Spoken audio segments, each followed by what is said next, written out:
A paz do Senhor, irmãos, que bom nós estarmos aqui nos preparando para este novo trimestre de 2021, né, o primeiro trimestre, que nós vamos estar usando este material da CPAD e nós vamos falar sobre o verdadeiro pentecostalismo, a atualidade da doutrina bíblica sobre a atuação do Espírito Santo. E eu quero te convidar para nós fazermos essa introdução, certo? Para nós separarmos nosso material, nós olharmos um pouco para a história e nós podermos compreender o que é o pentecostalismo e que nós vamos levar para os nossos alunos. Eu sou o pastor Emerson e nós continuamos na nossa escola bíblica dominical. A respeito do pentecostalismo, o que nós podemos falar sobre ele?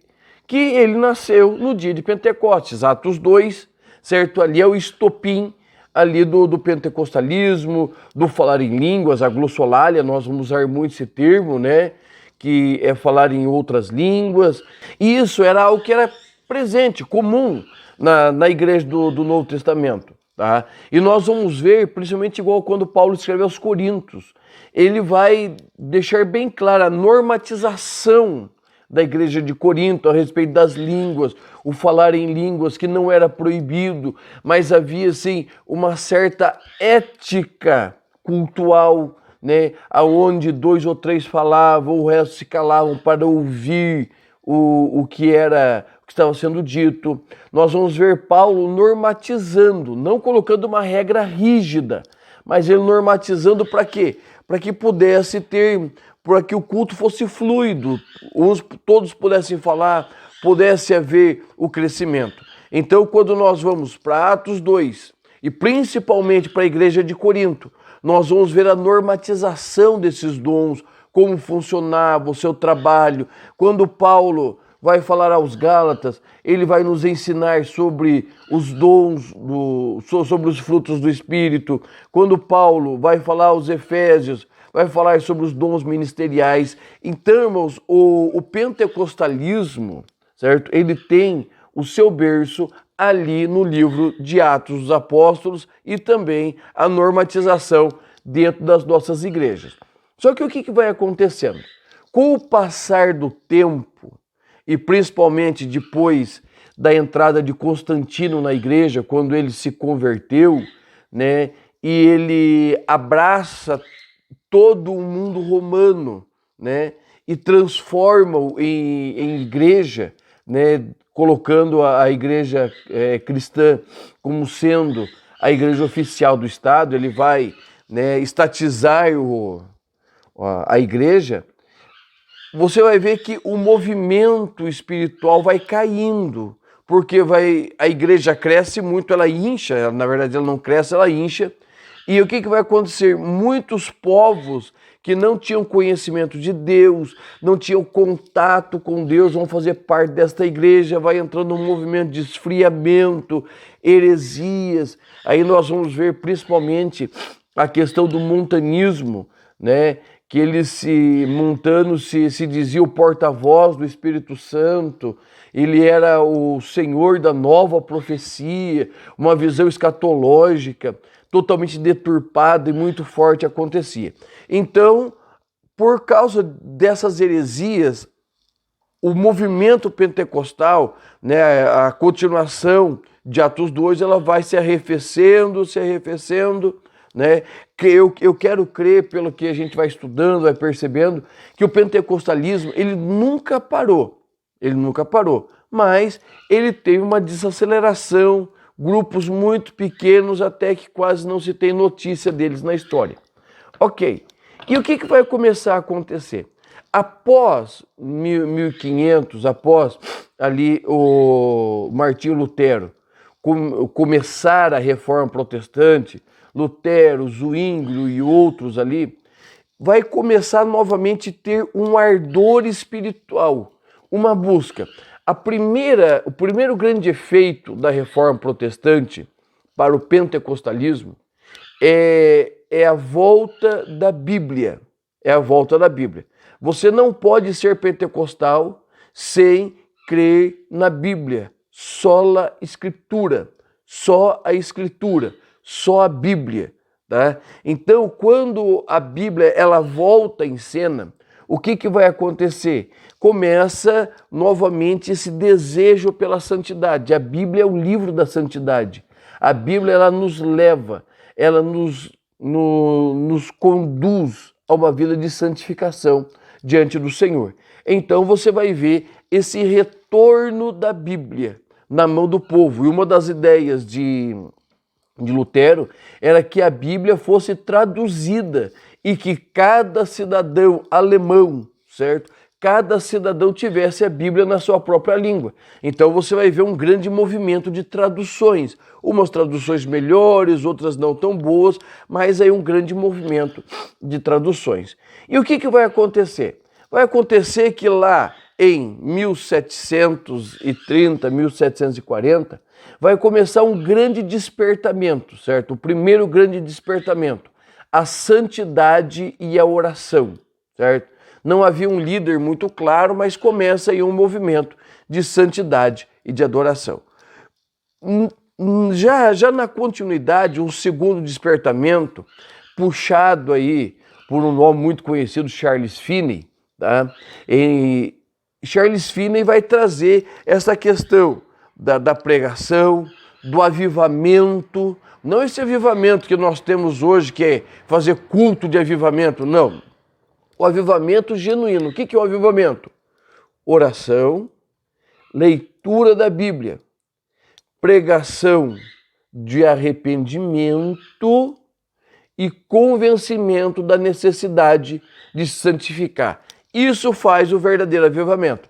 E esse avivamento ele foi tomando volume, até que eles faziam os camping meeting, né? Que eram essas reuniões de avivamento, né?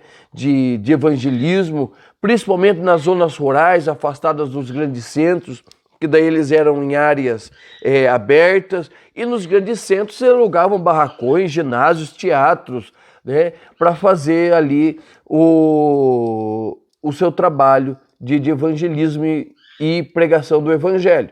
Na sequência, vai começar a surgir alguns movimentos.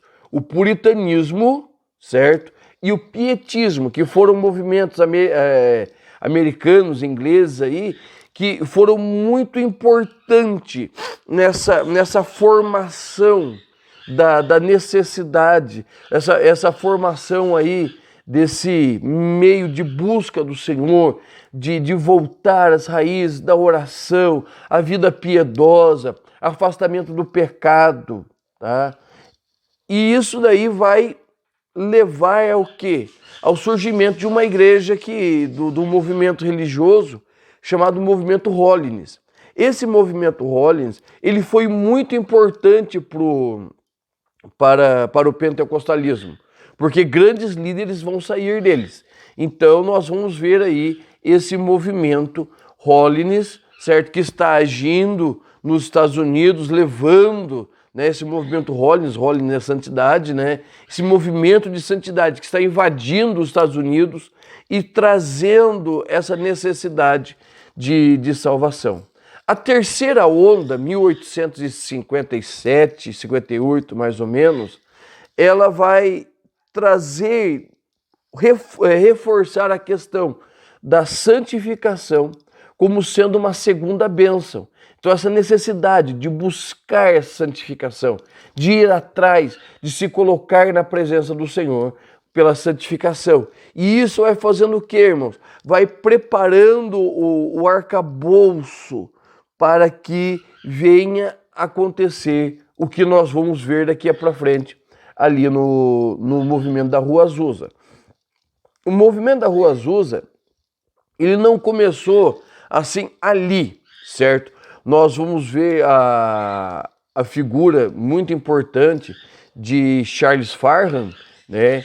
Que ele vai, ali em Topeka, ele vai começar a fazer classe de discipulado, pregar, e ele vai começar a envolver muito as pessoas dessa questão da santidade. William Seymour, que será, né, a figura central ali na Rua Azusa, ele é muito impactado por Farhàn. Tá? A Farhàn também é impactado pelo que está acontecendo no país de Gales, certo? Que está acontecendo ali um grande avivamento ali, o surgimento do que nós chamamos dos irmãos, né? Que é muito importante os irmãos ali na Inglaterra, Irlanda principalmente, né? Os irmãos que eles vão trazer toda essa questão dessa bagagem bíblica e esse ardor, mesmo ainda não sendo batizados com o Espírito Santo, mas esse ardor de orar, de buscar, consagrar a sua vida. Então o que vai acontecendo ali? Farhàn vai se alimentando dessas fontes históricas e ele vai recebendo notícias do que está acontecendo e ele vai buscando, né, incessantemente que estas coisas venham acontecer também ali em Topeka e nos Estados Unidos eles começam esse movimento. Quando nós falamos da Rua Azusa, né? Nós falamos da Rua Azusa, nós falamos da esquina ali, que é muito famosa, tá? E a Rua Azusa, o que ela vai fazer? Ela vai criar certas figuras. Uma dessas figuras muito importantes é o William Durham, certo? William Durham, ele vai ser um grande expoente dentro do pentecostalismo. Por quê? Porque ele é batizado com o Espírito Santo, né? Ali na Rua Azusa, naquele movimento, e ele vai começar o seu trabalho. E o pentecostalismo brasileiro, ele é muito influenciado por William Durham. Os dois pais do avivamento no Brasil, pentecostalismo no Brasil, que seria William Franciscon, que vai trazer a congregação cristã do Brasil, e os outros pais, Daniel Berg e Gunnar Wingren, eles têm ligação íntima. Daniel Berg e Gunnar Wingren vai trazer a Assembleia de Deus para o Brasil. Tá? Luiz Francisco, Daniel Berg, Gunnar Wingren, os dois são muito influenciados por William Durham, certo? Que está ensinando e levando outras pessoas também a conhecer o pentecostalismo. E qual é a primeira influência desta nova onda do pentecostalismo, né? Que começa com Farhàn em 1898, certo? E vai culminar ali na Rua Azusa em 1906. Né? O que eles vão trazer de muito importante, né? Que vai se espalhar pelo mundo? Primeiro, a necessidade da Bíblia. Segundo, a necessidade da santificação como segunda bênção. Terceiro, o batismo como Espírito Santo, que é diferente de quando você aceita Jesus e o Espírito Santo vem selar-nos. Paulo fala aos Efésios, o selo do Espírito Santo, ou seja, o selo da possessão. E quarto, a ânsia no evangelismo, certo? O desejo evangelístico é muito grande dentro dessa primeira onda do pentecostalismo, que nós vamos chamar de pentecostalismo clássico. Então, quando o pentecostalismo chega no Brasil, através de Franciscon e de Daniel Berg e Gunnar Wingren, eles chegam com esta visão: Bíblia, santidade, batismo com o Espírito Santo e evangelismo. Tá? Então você vai ver que principalmente a Assembleia de Deus, quando chega no Brasil, ela chega como fogo em capim seco. Tá? Nós vamos ver, por exemplo, a Igreja Assembleia de Deus no Rio Grande do Norte. Ela tem a sua formação oficial em 1918, mas tem pessoas batizadas já em 1915. Tá? Um exemplo muito próximo nosso aqui, quem começou a igreja no Rio Grande do Norte foi o Bruno Skolimowski. Tá? Veja bem, ele está trabalhando no Rio Grande do Norte.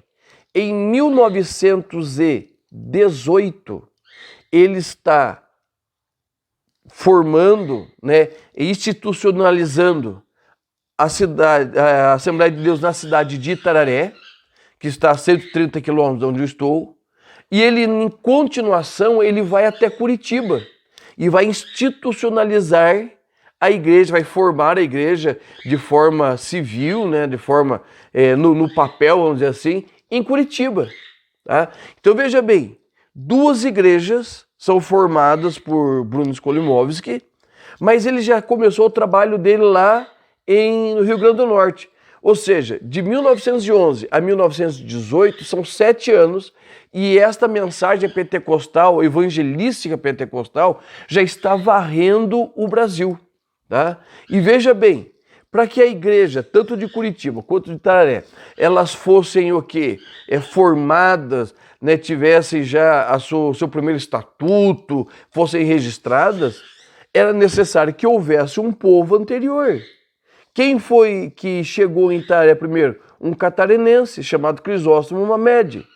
Certo? Que ele vai chegar já em 1915, se não estiver enganado, trazendo a palavra, né, do Pentecostes, a mensagem pentecostal. Então veja bem que o Pentecostes, ele não é só falar em línguas, é um movimento evangelístico, missionário, é um movimento de santidade. Quem olhava para esses homens não via somente eles, mas via o quê? Via todo um aspecto de busca por santidade. E após isso, então, como eu falei, a Assembleia de Deus, ela é chamada o pentecostalismo clássico, certo? Ela vem com essa visão. Na sequência, a partir de 1940, vai surgir um outro movimento, que é a segunda onda. Assembleia de Deus, Congregação Cristã, pentecostalismo clássico, primeira onda. Na segunda onda, vai vir, né, outras igrejas, tipo Quadrangular, o Brasil para Cristo, Deus e Amor, que eles vão ter uma ênfase na questão de curas, milagres. Não que a primeira onda não tenha, tem também, certo? Mas a ênfase da segunda onda é curas e milagres. Em determinado ponto eles deixam a Bíblia de lado para viver somente as experiências. No pentecostalismo clássico, as experiências são importantes, mas nada substitui a Bíblia. Já na segunda onda, a Bíblia é importante, ela é usada, mas as experiências são muito valorizadas. E a partir do meio da década de 70, vai vir a terceira onda. Na terceira onda vai surgir a Universal, que vai ter as suas filhas depois, né? Que é a Igreja da Graça, a Igreja Mundial e outras coisas que nós temos por aí, certo? Nós vamos ver também o surgimento de outros movimentos, né? Que vão trazendo, agora não a visão da primeira onda, não a visão da segunda onda, mas vai trazer a visão, por exemplo, da teologia da prosperidade, certo? Do Pentecostes, mais voltado para a expulsão de demônio, essa questão de libertação, batalha espiritual, coisas que não faziam parte das ondas anteriores. Só que isso é algo que nós podemos discutir, né, no outro tempo, só estou passando uma noção geral. Então o pentecostalismo não é simplesmente ser batizado com o Espírito Santo. O pentecostalismo, ele tem toda uma metodologia, uma forma de ser, certo? Um desenvolvimento cultural, histórico. Lógico, eu estou fazendo, agora está dando 19 minutos, eu estou sendo muito rápido, passando por cima de muita coisa, e você pode ver isso com mais calma. Nós temos excelentes livros falando disso. Qual o material que nós vamos usar para a nossa escola bíblica dominical desse novo trimestre que está surgindo, falando exatamente sobre o verdadeiro pentecostalismo? Irmãos, eu gosto muito de usar as minhas lições antigas da escola bíblica, certo? Essa daqui, que é de 2011, certo? Do centenário da escola da Assembleia de Deus do Brasil, tá? Essa daqui, certo? É de 2004, certo? De 2004.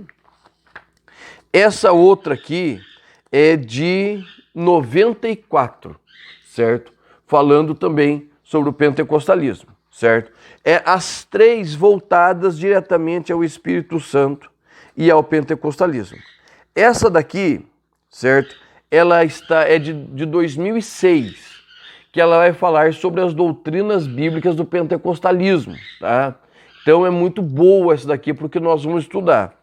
E eu tenho outras aqui, né, que vão falar sobre frutos do Espírito, né? Essa daqui sobre fruto do Espírito, essa daqui sobre a 1 e 2 Coríntios, essa daqui sobre os dons. Então eu gosto muito de usar as revistas da Escola Dominical. Também, irmãos, eu vou estar utilizando um calhamaço de livros, né? Nós temos as doutrinas bíblicas do pastor Meyer Pearman, né? Esse daqui, que é o meu livro de cabeceira, Teologia Sistemática do pastor Stanley Orton. Esse daqui é muito bom, que é a Teologia Sistemática Pentecostal, certo? Feita por escritores brasileiros, encabeçada pelo pastor Antônio Gilberto, Claudionor Duarte, Círio Zibord, Elianai Cabral, Elianado Renovato, Ezequias Soares, que é quem escreve a nossa lição, tá? Esse daqui é o Manual de Apologética do pastor Ezequias Soares, é muito bom para nós acertarmos, principalmente a questão dos desvios doutrinários que nós encontramos. E esse daqui não é muito conhecido, mas daqui é a Teologia Sistemática de Ezequias Aguiar, tá? Então é muito bom, material simples e bom também para nós usarmos. Por que eu estou mostrando tudo isso para você? Porque são materiais que normalmente nós temos. Lição de escola dominical, se você é um bom professor, você não joga depois que você usa, porque ela sempre traz coisas novas. Então eu queria convidar você para estar conosco aqui, né, nesse novo trimestre, desse novo ano da Escola Bíblica Dominical, ok? E convidar você a se inscrever, convidar outras pessoas para estar conosco, né, para estudarmos e aprendermos da Palavra do Senhor, ok? Espero que essa introdução tenha te ajudado. Se te ajudou, dá um like aqui, se inscreve, certo? Deixa seu comentário. Se você quer acrescentar alguma coisa, não tem problema. Pode deixar seu comentário, é sempre muito bem-vindo. Deus te abençoe e eu te espero na nossa próxima lição.